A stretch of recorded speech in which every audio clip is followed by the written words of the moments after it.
Hi, my name is Karla Badillo-Urquiola. I'm a second-year PhD student at the University of Central Florida, and I'm presenting work that I conducted in collaboration with Arup Ghosh, Dr. Shion Guha, Dr. LaViola, and Dr. Pamela Wisniewski on what children have to say about mobile apps for parental control.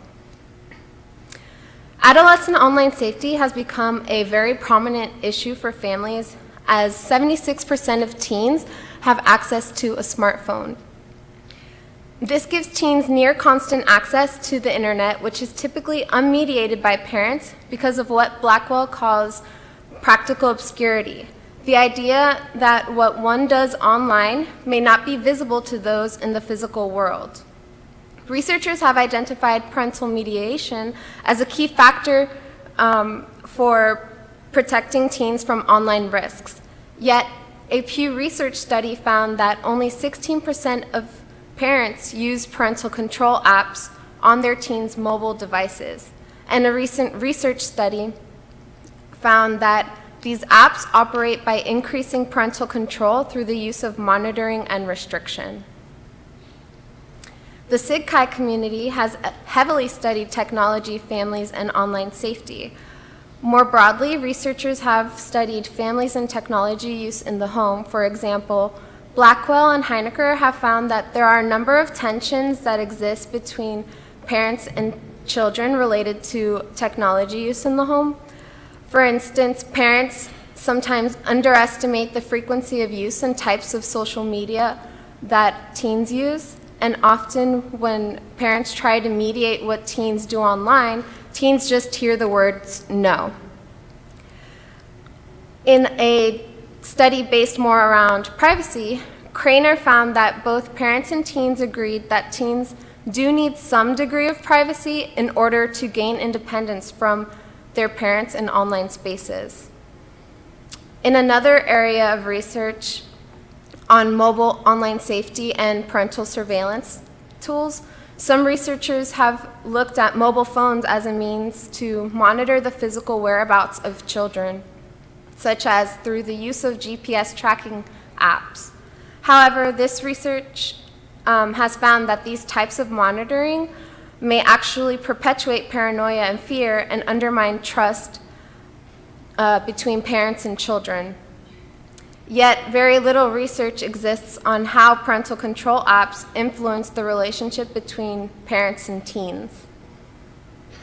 We ground our work in a number of privacy-related theories. For example, one could draw from Petronio's communication privacy management theory, which talks about how individuals manage their personal disclosures, which then becomes co-owned information with those you confide in. Another relevant theory is Nissenbaum's contextual integrity, where privacy is negotiated between two or more people and depends on context, such as norms, biases, assumptions, and culture. Now, when you introduce the complexities of information disclosures and privacy into the identity formation of teens in online spaces, with the visibility that these surveillance apps provide to parents about their teens' activities, it'd be interesting to understand how this influences what we already know about these privacy theories. And some research has already been conducted on the feature sides of parental control apps. For example, in 2017, researchers analyzed 75 apps designed for mobile online safety for teens, and they found that the majority of these features were geared towards increasing parental control through the use of restriction, such as limiting screen time, and monitoring, which would be like installing an app on a teen's phone and receiving all their text messages that they send or receive. In contrast, only 11% of these features were focused on teen self-regulation, such as increasing self-awareness or helping teens cope with online risks. And by using a value-sensitive design, these researchers concluded that parental control apps may not be addressing the actual needs and values of many families. because it comes across as more authoritarian instead of just trying to actively engage with teens as parents. But a limitation from this research is that it was a technical investigation of the features of parental control apps, which tells us little about what parents and children actually feel and think about these apps. So our research calls for a more child-centric approach to online safety, so creating a paradigm shift from risk-adverse approaches to more resilience-based approaches.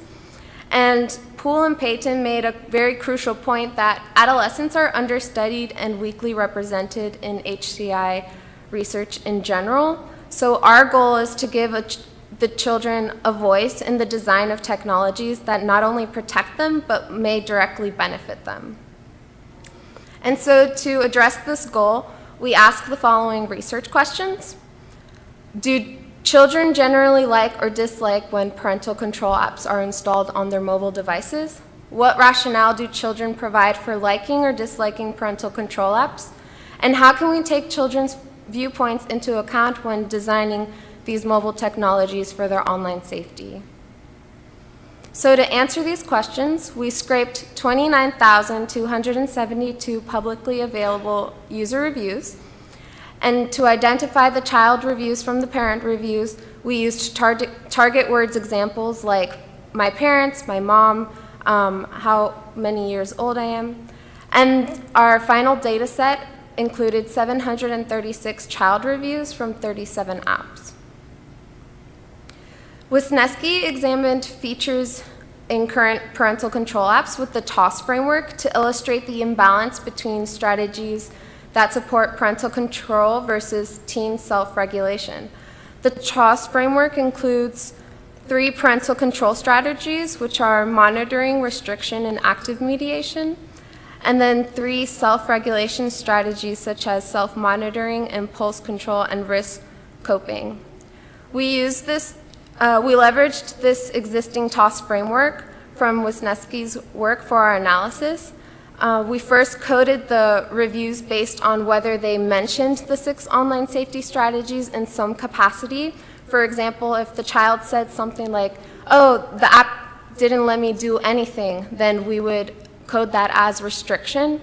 While if the child said something like, the app gave me more freedom to negotiate with my parents, then we would code that as active mediation. Then we coded for whether the use of that strategy was viewed as positive or negative. And then we combined this analysis with a grounded thematic analysis using open coding to identify other themes presented in the reviews. And this led us to an additional of 24 themes, which you can see are not bolded. And the ones that are bolded are based on the TOSS framework. So overall, we found that the majority of children reviews disliked the apps. There was 76% of the reviews that disliked them, and 35% said that they didn't like the apps because they found them overly restrictive. It wasn't that they were complaining that they couldn't watch porn. They were more about complaining that the app wouldn't let them accomplish their daily tasks, such as just doing their homework. Some teens even said things like, why should I even have a phone if I can't do anything? So it really reduced the value of having a phone. The next reason of why they disliked the app, 23% of the children felt that the apps were invasive of their privacy. So they felt that parents were stalking them because they were tracking their each and every move. This invasion of privacy caused negative impacts onto the parent and child trust relationships. So children would say things like, well, if my parents don't trust me, why should I trust them? And children also expressed that the apps made them grow apart from the parents instead of being closer to them. Another reason why they disliked the apps was because they felt that the apps didn't align to good parenting. The children felt that the apps the children felt that the parents should be able to communicate with them effectively, that they should be able to trust them, and that they should just be upfront with their children. They really felt that these apps were just a way for their parents to be lazy and for the apps to parent for their parents. So they said things like, "This is really lazy parenting." And they also expressed that parents should have a more active role when approaching parenting. Another 14% of children complained about the app's design flaws and poor performance. They complained that the apps made their phones go slower and lower their battery life. Some said that it was just a pain to use their phone and that the apps caused a lot of glitches. And others even said that they found ways to bypass the apps. So overall, the children just really didn't like the apps. Those that did like the app, which was 21%, the first reason was that it helped them control their unhealthy behaviors. So children talked about how it helped them control inappropriate impulses and addictions. And some even admitted to finding ways around the app, but because they felt that the trust between their parents and them was more important, they decided to keep the app. And then others decided to actually download the app on their phone on their own because of the benefits that the apps provided. Another reason was that the apps made them feel safer. So some children had a peace of mind knowing that their parents were watching over them. And they liked that some of the apps had an SOS feature where they could, if they felt that they were in a dangerous situation, they could just call their parent for help. They also felt that the apps gave them privacy and kept their siblings off of their phones. So the last reason was that it helped them negotiate with their parents for more freedom. So some reviews said that without the app, they wouldn't even be able to have a phone or tablet. So having the app gave them more freedom with their device without their parent constantly looking over their shoulder. And then others liked the award systems and positive reinforcements that the apps gave them. So one of the things that we found, given that children are in the process of understanding and creating personal online identities, is that there were a number of privacy violations that they felt. For example, when children felt that their parents were stalkers, this hurt their trust relationships with their parents because of the transparency and visibility these parental control apps were giving into the children's lives. This has implications for privacy theories that I previously mentioned and how they can be applied not only to individualized privacy, but also to the power differential of parents and teens. Our research highlights how parental control apps create asymmetry in information access and visibility because teens didn't have a choice to disclose information to their parents. It was forced. This means that we need to start thinking about how these privacy theories can be applied to teens. Also, the current available parental control apps, as they currently are designed, may not be the ideal solution for keeping children safe online. Other non-technocentric solutions, such as face-to-face interaction, may be a better solution. And so keeping this in mind, we provide some implications for design. First, we should design for safety with privacy in mind. This could be designed by giving a level of abstraction. So for example, creating online safety apps that give more metadata instead of just full disclosure.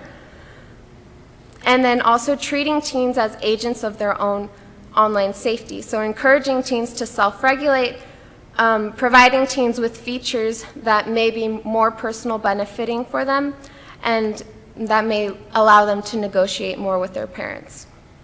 So finally, we believe that parental control apps should support children in their developmental goals, not just keep them safe from online risks. Children have the desires to compromise with their parents.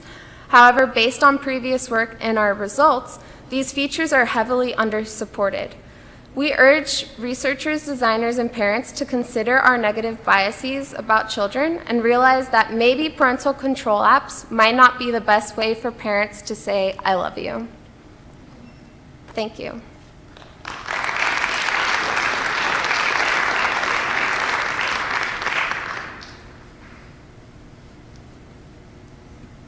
Questions? Please come up to the mic. So, Robert Hoyle, Oberlin College. I love the work.